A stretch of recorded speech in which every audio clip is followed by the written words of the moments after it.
Hello and welcome to FanCookingTastic. Today we're going to be taking our frustrations out on a piece of pork.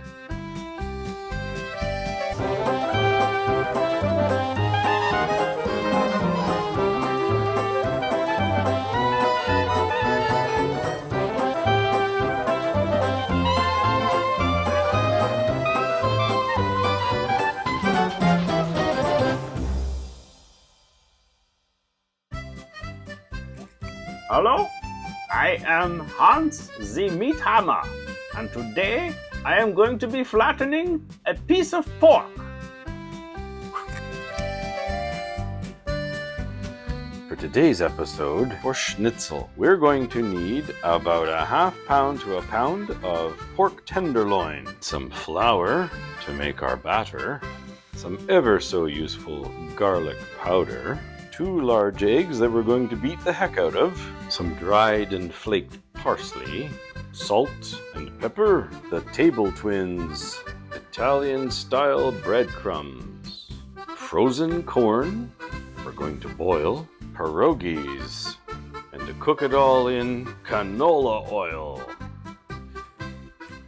Hello, today we're going to be cooking Schnitzel, a fantastically amazing favorite to make with pork or chicken or veal or any kind of meat. Never tried it with beef, but I think it would work. Veal is obviously baby beef.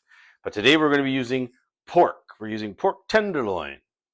We buy pork tenderloin in very long strips and cut the chunks that we need, and then we're going to hammer them out.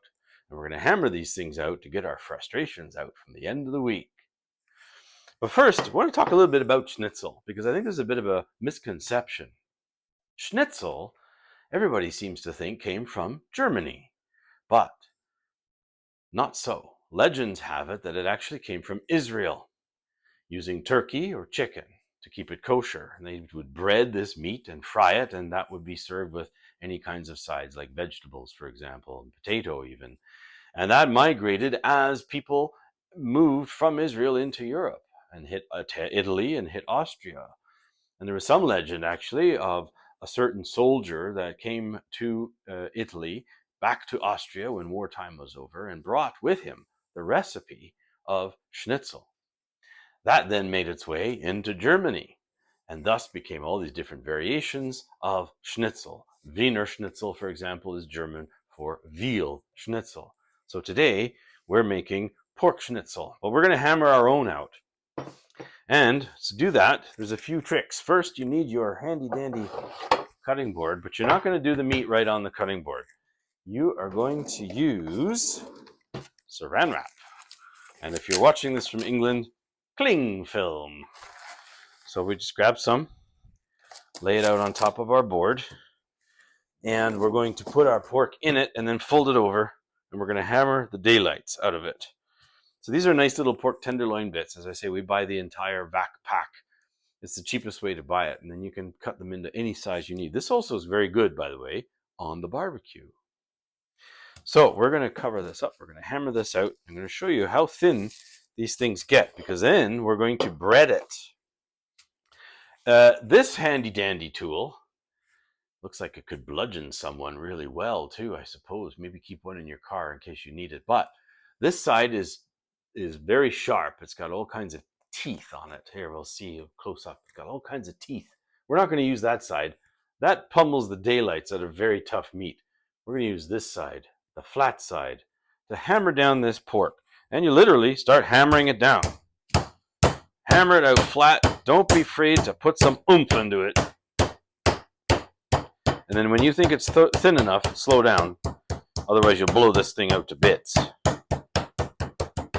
Test it, and you figure, okay, that's probably thick enough. Take it out of the saran wrap, which is sometimes tricky to do because it likes to stick to itself. But there you got a nice pork cutlet that we're then going to bread after. So I'm going to go ahead and we're going to continue to hammer the rest of these up. And either in slow-mo or fast-mo, you're going to see this happen before your eyes.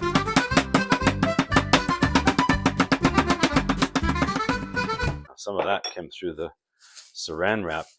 For those of you that have families, small children and adults alike, you want to make even smaller bits, this is perfect for kids. It's not as big as a grown-up piece, although some children, like my own son, I think he'll just eat a whole schnitzel because he loves it so much. Okay.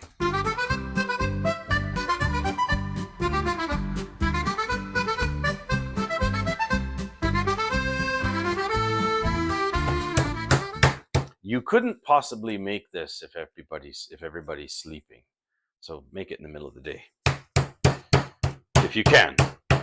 If you can't, just tell everybody you've had a tough week and you're going to make some schnitzel. And that'll help you calm down, help you relax. So wives and husbands, if you see your partner making schnitzel, maybe they've had a tough week. And you don't even need to ask because they're getting better by hammering out a piece of pork.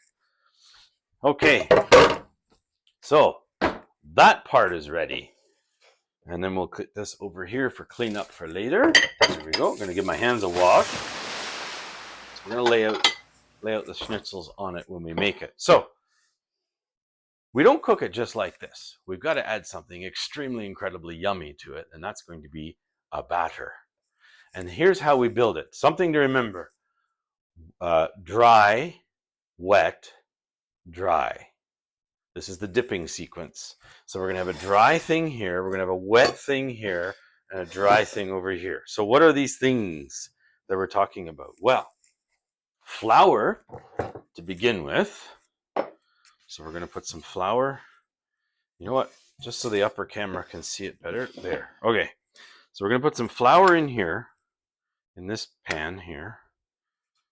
Okay, because you're going to want to dip your pork in that first. We're going to put a bunch in there. Yes, it does do a lot of waste, unfortunately. And then in the wet, we're going to do a couple of eggs. So put a couple eggs in here and beat them in. Our handy dandy, green bin. That's where all the eggshells go and all the other good bits. Right, that we have food waste. Okay. So there's our eggs. Now, we're going to beat the devil out of these things.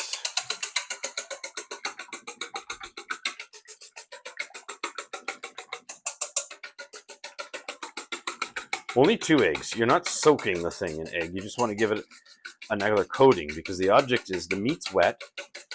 So it's going to pick up the flour. But then you need something for the egg to stick to. That's the flour. And then you're going to need something for this next thing to stick to, and that's our breadcrumb mixture. And we're going to use, wherever they went to, they're in the cupboard. All right, here we go. Italian style breadcrumbs. If I can get it open, there we go. It has some herbs and things in it already.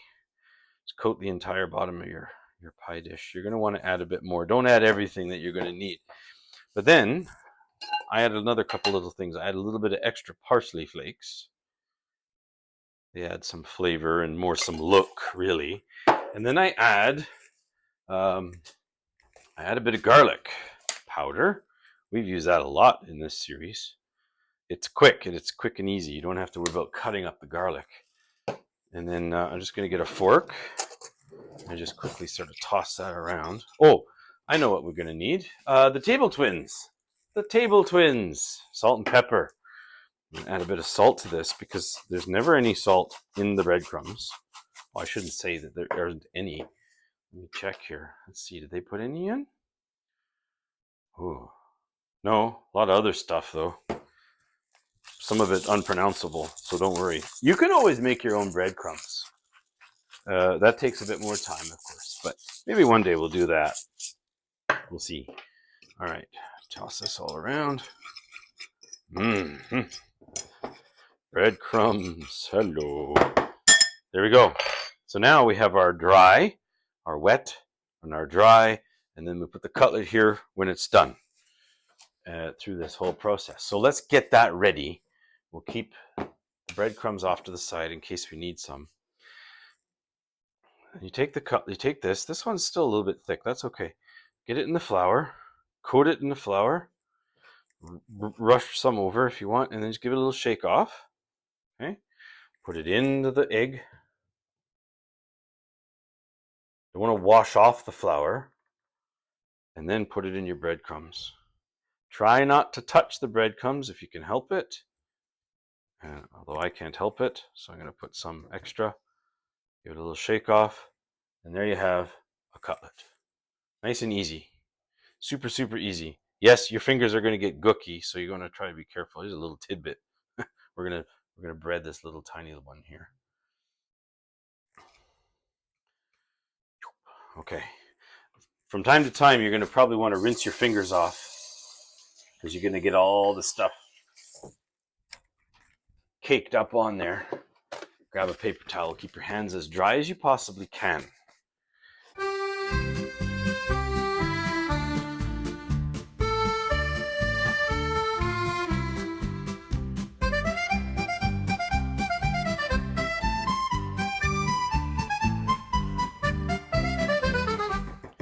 Pat it all in there. What's going to happen when we fry this up? The egg and the flour are going to poof up. I got to do my fingers again. Oh, look at it. Yeah, it's kind of scary, isn't it? One last one.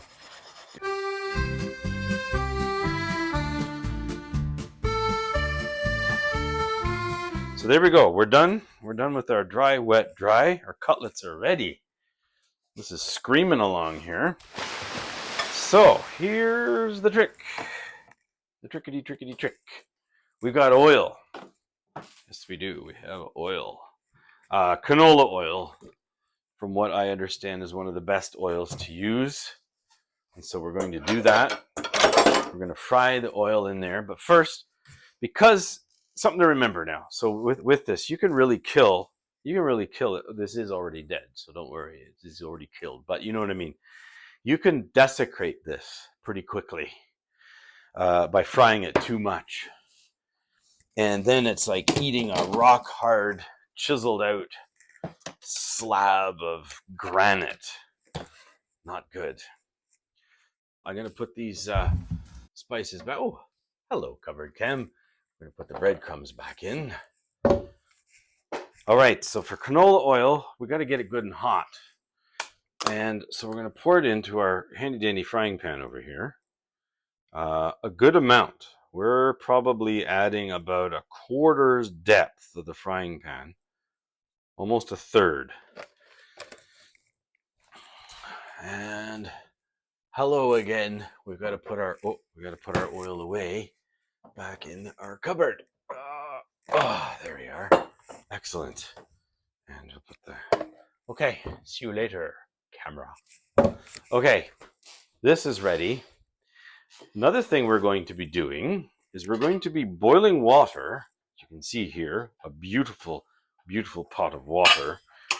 We got to bring it up to heat. We're going to be boiling pierogies. Take them out of the freezer. These are just cheese and potato pierogies. All they really are is a potato and cheese filling in a bit of a dough pocket. Kind of like a dumpling, but not quite. And inside, you can get all different kinds. Sometimes there's meat. Sometimes there is... hello again. We need some salt. Sometimes there's vegetables inside. This is just a basic one. But the trick that I'm going to do is we're going to boil them first. And then we're going to quickly attempt to pan fry them. And I say attempt because it's something I've done either or before. I've never boiled and then fried them. I've either fried them or boiled them, but I've never done one and then the next. So this could be interesting. Stay tuned. Something fantastic may or may not happen. We're also going to be doing basic frozen corn. So we'll just get that cooking and boiling too. You want to have all of these things ready ahead of time before the schnitzel, because when the schnitzel comes out, it's ready. There's no sitting around. Now, if you're cooking for many people, schnitzel, you can get away with putting it on a cookie sheet and warming it up in your oven. The risk is, though, that it can sometimes get not as hard after. It gets squishy, it gets soft. probably not as appetizing. So we're going to get our water up to a boil, and we're going to start heating our oil. And our tongs are set. We have our tongs. All the cameras get to see the tongs, even the cooking one. That's essential for flipping these things around. What else have we got? That's about it. It's a simple meal. That's the thing. When you're trying to explain a lot to how to prepare this, you've seen already how easy it can be. Well, I hope it's as easy for you to do too. It's something we like to do once in a while. We used to buy this at the store, pre-made. They used to have sales on once in a while. But what ended up happening, obviously, as everything's been going on lately, prices are going through the roof. This is a more economical way of making schnitzel. Is it the same as the store-made one? Maybe, but not fully quite, but you can get by with it. Trick yourself, hypnotize yourself, say, yes, it's like having a fine Austrian veal cutlet restaurant thing, or something like that. One thing I can do is we'll get our pan ready. We're going to get our pan ready with some butter for these pierogies when they're finished, because it's basically going to be tossed into a really hot butter, lightly frying them. You can fry them. I've had them deep fried before. They're really good. But we're not going to do that today because that's a lot of deep frying already with this pork. That should be enough butter. We're just going to toss it around when these things are ready. Oh, butter for corn. Corn and butter. They go hand in hand, don't they? Corn on the cob. Oh, I can't wait for that season. Corn on the cob season. So let's keep a bit of butter out for the corn too. We'll just put that in. We have a little dish over here somewhere. Had the eggs in it. There we go. There. Put our butter in there. Okay. So I'll just wrap all this up. Butter. Everything's better with butter, isn't it? I think so. I think it's time to get a glass of wine. That's what I think. There we go. Now you're going to say, what is he drinking? First of all, these things are handy. They're little vacuum pump seals. So if you're not finishing a whole bottle of wine, and I'm saying that you probably shouldn't really either, you put this on the bottle, and there's a pump over there. It sucks the air out and keeps the air out of the rest of the bottle, keeping your wine fresh. Pretty handy little tool. And so you let the air out, and then you're good to go. This, however, is a homemade, made at one of those make your own wine places. This is our own wine. Oh, something's bubbling over nicely over here now. Whew. Nope, we're all good. This is a wine we made ourselves. We call it North Hedge Cellars. This is a Cabernet Sauvignon, an Australian Cabernet Sauvignon. And you know what? It's pretty darn tasty. When you first make it, it's very grapey. And so you use a little gizmo like this. This one's a Curadori. I call it a Venturi. It's a Venturi effect. So as things swirl down the tornado, it sucks in air through micro holes in the side, like this. Opening up the wine as it goes into the glass. So theoretically, then, you can drink a wine without decanting it. You don't have to open the whole bottle. Unless, of course, you really want to be doing that. Maybe it's been a very, very difficult week. So in addition to pounding out your pork schnitzel, you need to be making sure the whole bottle of wine tastes really good. Cheers. Oh, that's quite delicious. Now, we're still waiting for this stuff to come up to heat. One thing I'll do to this oil too, now that I think about it, it helps. I'm going to add, in case you haven't guessed, we're going to add butter. We've cooked with butter a lot this series. So this is something it's a staple you should have in your fridge. But here's a secret. Check your grocery stores. Check your flyers. It seems they like to rotate the butter sales every week or two. And when it's on sale, go grab a bunch. It'll keep for a long time in your fridge. So that's what we do. We go buy 2 or 3, sometimes 4 of the salted and unsalted and put it in our fridge.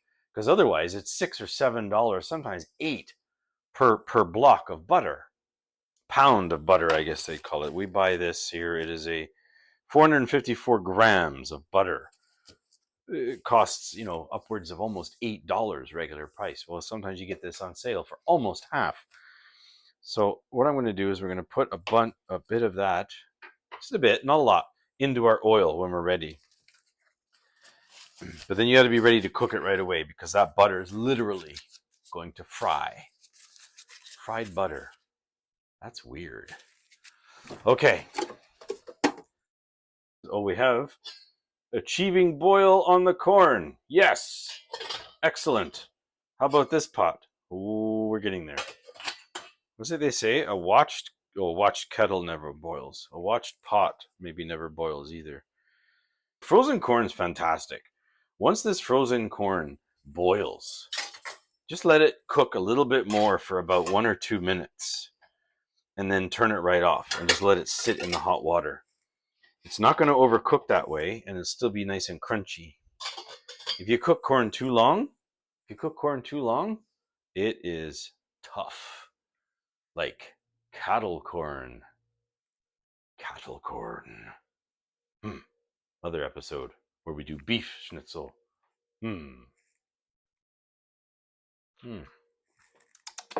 Fantastic. Okay. About now is when we can put the butter in because it's going to get up to temperature. So we're going to put the butter in with the oil. You see how it sort of fries? That's what we want. We want that butter to fry. It's going to make a big snappy sound. Our corn is good. So when it's boiling like that, the corn's like this, turn it off. We're waiting for our pierogies. The good thing with pierogies is that they float when they're done. They let you know when they're finished. They float to the top of the water. They're ready to come out. And that's when we're going to then put them into this pan. Starting to get a boil on the pierogi water. So we're going to put this nice lovely bowl of frozen pierogies into it and keep it boiling. I'm going to start putting it in now because it's only going to have to come up to temperature again anyway. I'm chilling it down. It's like putting ice cubes into a hot drink right now. There we go. Okay. And slotted spoon. There you are. Sort of twist this, turn this around, and put the lid back on. Keep your eye, especially if you're working, on any stove, keep your eye on your pots. Don't let them boil over. 1, it makes a heck of a mess. 2, the water and everything spills over, especially with a gas stovetop. That makes even a double mess. It's not fun. Okay.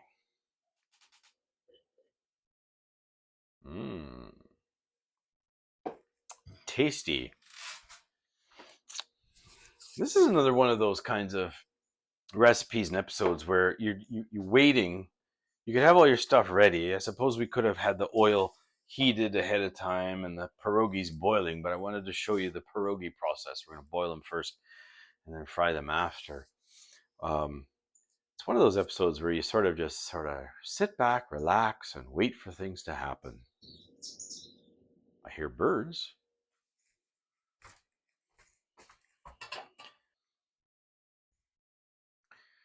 You know what? I'm going to move this pot to the back so it can boil up. It's starting to get hotter. And then maybe we're able to get our pan on there. In the meantime, hello again, camera. We forgot about you. When you're working with the hot oil, something to remember is be careful not to get the water in there because stuff like this happens.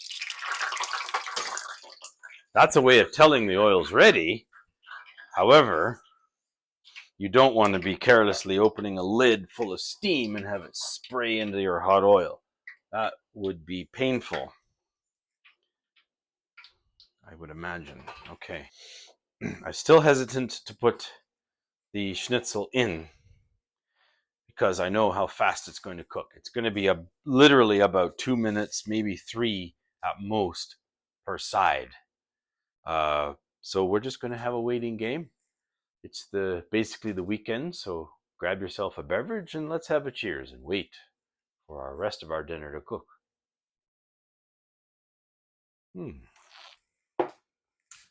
Not bad. Okay.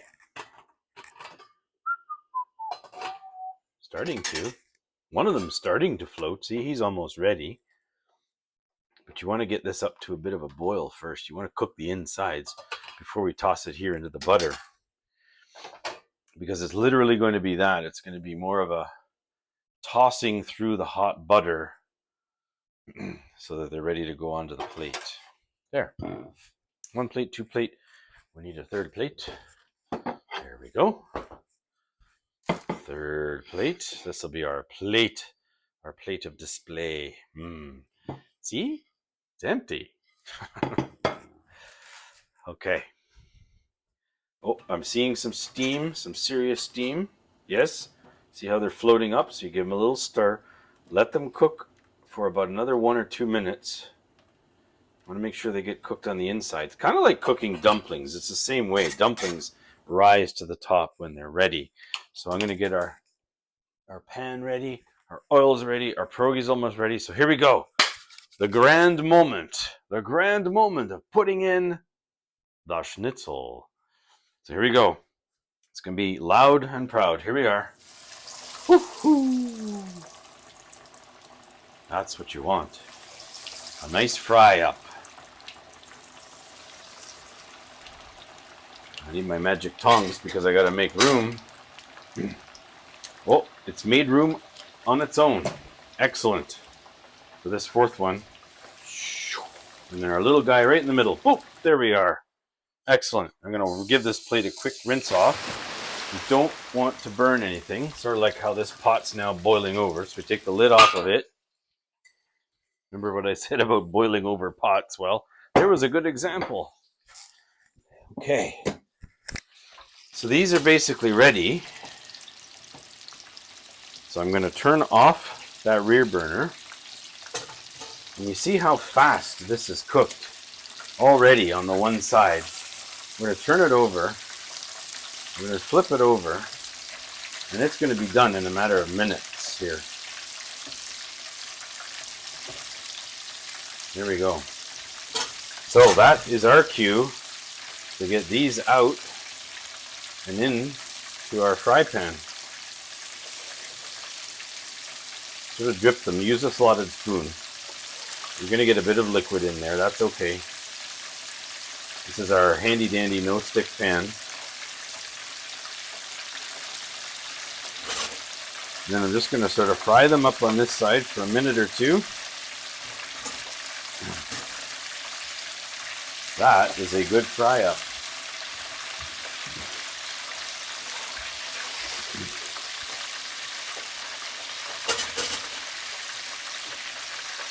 You're just more or less tossing these through the butter in the pan. They're not going to get hard. You don't want to cook them while they're hard. You know what? I'm going to just use tongs because that's faster. There you go. Just sort of fry them up gently. They're very soft inside. So that one just didn't want to flip, did it? Okay. We're going to flip this over. Flip him over. Flip him over. And flip him over. And we're basically there, so we're going to turn it off. Turn the oil off while we get these pierogies fried up a little bit. While we're doing all of this is timing critical, we're going to drain our corn and put our butter in it.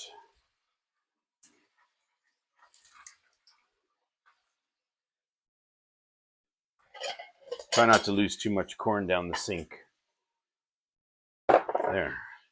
Just give that a good shake, and that'll all melt in there nicely. Got our table twins at the ready, and we are essentially ready to put our schnitzels out on the plate. You can overdo it, as I say. This is perfect. See how that's nice golden brown. In fact, that one poofed up. You sort of hold them here a bit, dry them out.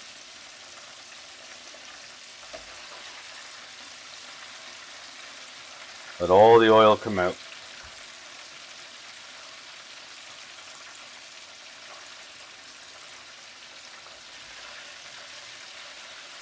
That one's still a little thicker. He needs a little more time. This one's pretty much ready.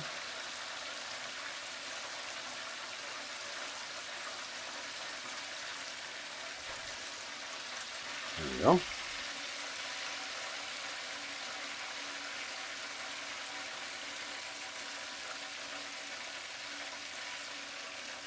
Oh, and that little guy. Yeah. There we go. So there, feast your eyes on that schnitzel for a minute. Well, I tend to, need my tongs. Haha. Tend to these pierogies. And then we'll be ready in about a minute or two here. So get all these pierogies flapped around. They're nice and soft. Just getting a nice butter flavor on these things here. There, so you see how fast that pork cooked. So let's get our little display plate here ready. What do you think? What do you think? This piece is nice. There we go. There's our nice display piece. We'll get our butter all sorted out here.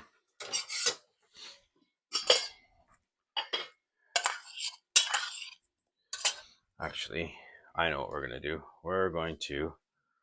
We always use my wife's plate as the nice one here for display. So we'll give her one of our little corn dishes, right? Put the corn in the dish. Stir that around, get our thingy ready, and then we got pierogies after that, which we can turn off. You've got here a very simple meal of schnitzel, pierogies, corn, and you could add any other side. Some people serve cabbage and whatnot, but there you have your very basic schnitzel meal. Schnitzel, corn, and pierogies. Add sour cream if you want to the pierogies. There you can see the ooh ah, ooh ah, ooh ah. Maybe if I hold it like this. There we go. All right. Not bad. Pretty quick, pretty easy, and ready to roll. Until next time, stay FanCookingTastic. For more FanCookingTastic episodes, click these links that seem to be filling up my kitchen. And please like, comment, and subscribe.